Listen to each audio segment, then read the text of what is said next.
La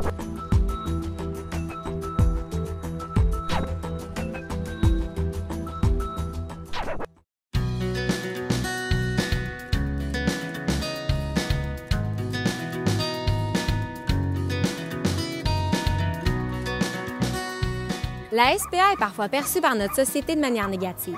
La plupart des citoyens bénéficiant du service offert par la Société protectrice des animaux dans leur région sont peu informés des services offerts par celle-ci. La SPA travaille à recueillir les animaux errants ou abandonnés par leur maître. Elle nous permet également d'adopter, de donner une deuxième chance à un animal qui en a bien besoin. L'organisation mauricienne offre une tonne de services et travaille dans le respect et au bien-être des animaux de leur région. Allons rencontrer Serge Marquis, le directeur de la SPA Mauricie, qui va nous renseigner davantage sur ce qu'est leur mission. La SPA Mauricie a été fondée en 1976. À cette époque-là, c'était surtout pour prévenir tout geste de cruauté puis recueillir les animaux errants. Au fil des ans, les mandats de la SPA Mauricie se sont accrus, se sont développés. La mission reste fondamentalement la même, qui est celle de s'occuper du bien-être animal, de la sensibilisation de la population au bien-être animal.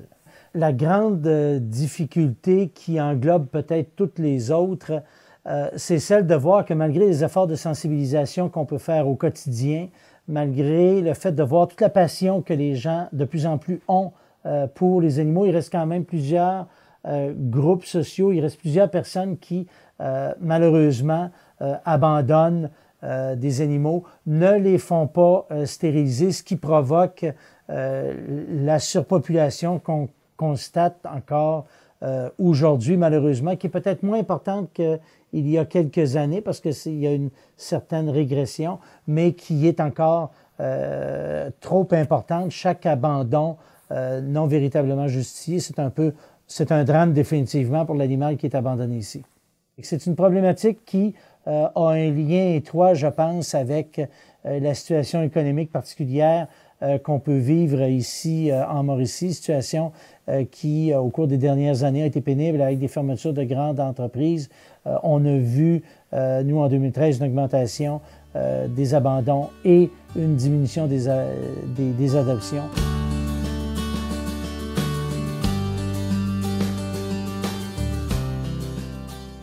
À travers ce documentaire, nous vous présenterons 3 professionnels. Ces 3 passionnés travaillent sous le motif de leur intérêt commun, les animaux. Nous allons alors maintenant aller les rencontrer. Quelle est votre mission au sein de l'organisme? Bien, en fait, ma mission, c'est d'aider les animaux abandonnés, d'aider les animaux qui ont eu des passés difficiles à trouver une famille, puis enfin trouver le bonheur pour le restant de leur vie. J'ai fait un cours de 3 ans intensif au Collège La Flèche en technique de santé animale. Par la suite, j'ai complété avec 2 stages, un en milieu de recherche et un en clinique vétérinaire. En quoi consistent vos tâches quotidiennes ici? Mais en fait, moi, je m'occupe vraiment tout du côté examen qui passe à l'adoption, qui malheureusement, pour un problème X, ne peut pas passer à l'adoption. J'effectue les traitements chez les animaux à tous les jours, matin et soir, ceux qui doivent recevoir des traitements. J'indique aux animalières qui, dans la journée, on doit transférer dans quelle autre section. Je vais leur indiquer aussi quelle, malheureusement, que je ne peux pas garder. Je dialogue beaucoup avec les animalières, je les dirige au courant de la journée. C'est un gros travail d'équipe. Puis par la suite, je transfère vraiment les dossiers des animaux au niveau de la vétérinaire qui prend la relève. Donc, quelles sont vos tâches dans le processus d'adoption? Bien, en fait, moi, ce que je fais le matin, la première chose, c'est que je vais chercher les dossiers des animaux qui ont fait leur temps réglementaire selon la loi municipale et qui nous appartiennent cette journée-là, finalement, après le temps. Je vais évaluer selon différents critères, comportement et santé, qui peut et qui ne peut pas passer à l'adoption. Et par la suite, je vais vraiment terminer en faisant l'examen complet de l'animal. Je vais vraiment faire un examen au niveau de la santé et au niveau du comportement. Et pour terminer, je transfère le dossier au niveau département vétérinaire qui va confirmer là, avec la vétérinaire l'état de santé et que l'animal peut officiellement être mis à l'adoption. Donc, quelles sont les difficultés dans votre métier? Bien, c'est sûr que les difficultés, c'est surtout de voir des fois la souffrance des animaux qui arrivent ici, des fois dans des conditions qui sont au niveau de la santé, au niveau du comportement, qui sont apeurés, qui sont des fois des conditions plus difficiles au niveau de leur santé, qui ont vécu des passés difficiles. ça vient nous chercher. C'est sûr qu'on peut pas faire comme si ça nous touchait pas. Puis c'est sûr que quand on a des animaux aussi qui arrivent ici, on s'attache, c'est immanquable. Puis c'est sûr que si au bout de la ligne, ça se termine plus négativement, ça vient plus nous chercher. Mais il faut se faire une carapace, on n'a pas le choix parce que sinon ça pourrait être des journées très difficiles par moment, mais il y en a des très belles aussi.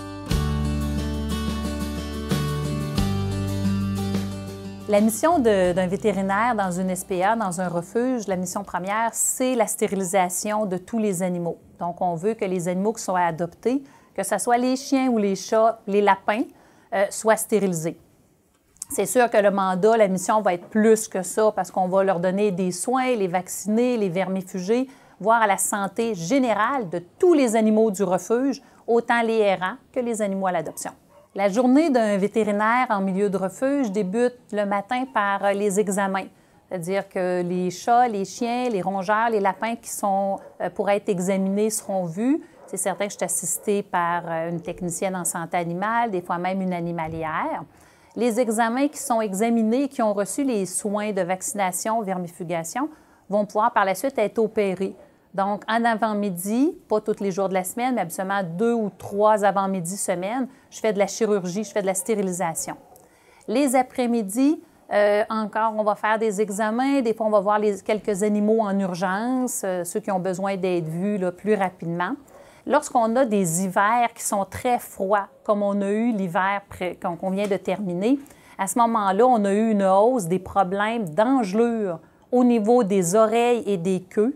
Et j'ai dû faire des chirurgies, donc faire des amputations de queue et d'oreilles 3 fois plus que l'année dernière.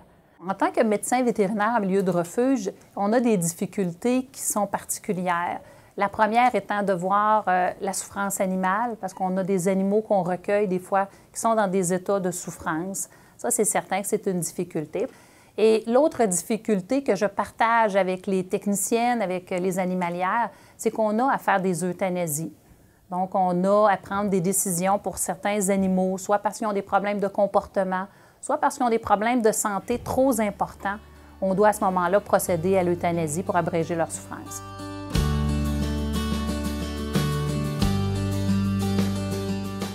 La mission du patrouilleur à la SPA, c'est d'abord et avant tout d'aller ramasser les animaux sur le terrain. Dans une journée, j'effectue des plaintes là, qui peuvent aller de la simple chicane de voisins. Ça peut passer là, par le ramassage d'excréments, par exemple, ou les aboiements. Mais des fois aussi, on peut gérer des plaintes qui sont plus graves, exemple de la cruauté animale. On peut gérer également des plaintes de morsures sur des personnes. C'est vraiment varié comme travail. Là. On ne fait jamais la même chose d'une journée à l'autre. Ça arrive souvent qu'on va récupérer des animaux qui sont soit blessés ou malades. Donc, si on ne se déplaçait pas, probablement que ces animaux-là resteraient là et qui souffriraient plus longtemps encore. Donc, je me dis qu'on fait une bonne différence au niveau de la SPA en soignant ces animaux-là ou en abrégeant leur souffrance quand c'est nécessaire, malheureusement. Je peux vous mentionner que parfois, effectivement, le métier de patrouilleur est dangereux. On ne sait jamais à quoi on peut s'attendre quand on se rend sur les lieux d'une intervention. Parfois, on se ramasse avec des animaux là, qui peuvent être dangereux. C'est sûr que quand on arrive chez une personne pour gérer une plainte, ils ne sont pas toujours contents de nous voir arriver. On est comme des policiers, mais pour les animaux, en fait. Et ça arrive des fois qu'on a des petites altercations avec ces personnes-là. Les animaux sont souvent reliés à l'émotivité d'une personne. Donc, ça peut poser plusieurs problèmes, là, notamment quand on a des gros cas de cruauté ou d'insalubrité. Les gens ne comprennent pas nécessairement qu'il faut qu'ils fassent des efforts aussi pour se débarrasser du problème. Puis, ils ne veulent pas se départir de leurs animaux, aller chercher des ressources. Je dirais que la problématique la plus répandue en Mauricie, ça se trouve être les abandons des animaux. Il y a encore trop de personnes qui n'accordent pas assez d'importance à leurs animaux de compagnie, qui soit les abandonnent à l'extérieur ou dans des lieux publics. Ils se disent que d'autres personnes vont les prendre en charge, mais ce n'est pas toujours le cas. Ces animaux-là finissent par se ramasser dans les rues. Ça crée une augmentation de la propagation des maladies. Donc, c'est une grosse problématique qu'on a sur le territoire de Shawinigan, ce qui fait aussi qu'on vient parfois en surcharge au refuge. Mais de notre côté, on essaie d'en faire adopter le plus possible aussi. On fait des enquêtes au niveau des personnes pour savoir l'historique de ces personnes-là. On recherche aussi à savoir quel est leur mode de vie. On vérifie toujours là, si on est capable là, de placer cet animal-là dans cette famille-là et que ça corresponde aussi à leur rythme de vie. J'ai décidé d'adopter à la SPA parce que j'avais envie de sauver un animal. Quand j'ai fait beaucoup de recherches sur Internet à savoir pourquoi adopter, est-ce que c'est mieux d'acheter versus un éleveur, comparer les coûts aussi, on se le cachera pas. Donc, j'ai choisi de l'adoption à la SPA vraiment pour sauver, donner une deuxième vie à l'animal. J'avais deux choix. Mon premier était Fernand. J'ai demandé à le voir. J'ai fait 2 tours de terrain avec lui. Le premier, je l'ai laissé aller. Le deuxième, je l'ai tenu en laisse un peu plus fermement, voir comment il réagissait. Et puis, tout de suite, à un moment donné, j'ai arrêté. Il s'est assis et il m'a regardé en disant « Amène-moi ». Et c'était réglé. C'était l'aventure qui a débuté pour nous deux. Je crois que c'est vraiment important de permettre l'adoption et d'y participer pour vraiment offrir à l'animal d'avoir une seconde vie. On le voit souvent dans les journaux, on sait ce qui va arriver si un tel animal ne trouve pas une famille. C'est certain qu'il faut avoir les conditions, la capacité et il faut être capable de s'occuper de l'animal. J'ai eu la chance d'en trouver un qui cadre très bien avec mon quotidien. Et puis, c'est très important, à mon avis, oui, de permettre la deuxième vie pour l'adoption. J'espère qu'on va amener toujours encore plus la SPA à devenir un centre qui va être reconnu, qui va amener des soins, qui va être reconnu au niveau excellence, au niveau des animaux abandonnés. C'est sûr que j'espère qu'on va réussir à en sauver encore plus, qu'on va être capable de réhabiliter les animaux, tout dépendant de leurs conditions, encore plus aussi. Je veux qu'on ne cesse d'innover finalement au niveau du futur à la SPA Mauricie. Je souhaite qu'on puisse offrir un meilleur service aux citoyens, tant au niveau des conférences, de la sensibilisation auprès des gens. Ce que je souhaiterais, c'est qu'il y ait plus de gens qui soient conscientisés à la cause animale. La chose qu'on peut souhaiter, c'est qu'il y ait moins de propriétaires qui abandonnent ou qui laissent leurs animaux errants dans des conditions difficiles. Ça, c'est le premier souhait qu'on peut avoir. Par la suite, bien, que les animaux qu'on ait ici, qu'on puisse en mettre le maximum à l'adoption pour que les gens puissent avoir des bons animaux dans leur famille. Je vous dirais que pour les prochaines années, je voudrais tant que la sensibilisation sur laquelle on travaille se poursuive, s'intensifie et qu'on développe au sein de l'ensemble de la société régionale ici une plus grande sensibilisation au bien-être et au bienfait aussi d'une relation positive entre les humains et les animaux. Comme vous avez pu le voir, grâce à la SPA Mauricie, plusieurs animaux sont recueillis et amenés à leur refuge. Ils sont ensuite hébergés, évalués et, par le cas échéant, dirigés vers leur service d'adoption. Nous espérons vous avoir informé davantage sur ce qu'est la Société protectrice des animaux et que votre opinion a évolué de manière positive. N'oubliez pas que la SPA nous permet également de donner une deuxième chance à un animal qui en a bien besoin. Allez sur leur site Internet, visitez ces belles petites bêtes et tombez en amour.